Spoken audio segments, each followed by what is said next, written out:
শামিত সোম একজন কানাডিয়ান পেশাদার ফুটবলার, যিনি বর্তমানে কানাডিয়ান প্রিমিয়ার লিগের ক্যাভালরি এফসি ক্লাবে মিডফিল্ডার হিসেবে খেলছেন। তিনি ১৯৯৭ সালের ৫ই সেপ্টেম্বর কানাডার আলবার্টা প্রদেশের এডমন্টনে জন্মগ্রহণ করেন। শামিতের বাবা-মা বাংলাদেশের সিলেট থেকে কানাডায় অভিবাসন করেন। তাদের নাম যথাক্রমে মানস সোম এবং নন্দিতা সোম। তার বাবা কানাডায় পিএইচডি সম্পন্ন করেছেন এবং একটি ভালো পেশায় নিয়োজিত। তাদের দক্ষিণ এশীয় সংস্কৃতি ও মূল্যবোধ শামিতের জীবনে গভীর প্রভাব ফেলেছে।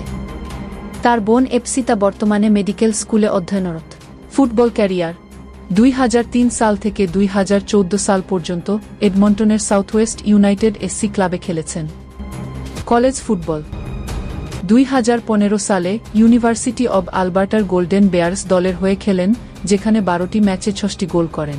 পেশাদার ক্যারিয়ার ২০১৬ এফসি এডমন্টন, ২০১৭ থেকে ২০২০ মন্ট্রিয়াল ইম্প্যাক্ট, ২০২১ এফসি এডমন্টন, ২০২২ ফরজ এফসি এবং এফসি এডমন্টন ধারাভাষ্য, ২০২৩ থেকে বর্তমান ক্যাভালরি এফসি।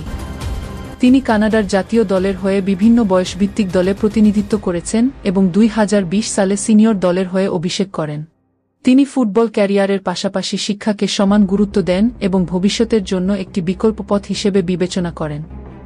বাংলাদেশের সাথে সম্পর্ক ২০২৫ সালের মে মাসে শামিত সোম বাংলাদেশের পাসপোর্ট অর্জন করেন এবং ফিফা থেকে বাংলাদেশের হয়ে খেলার অনুমতি পান।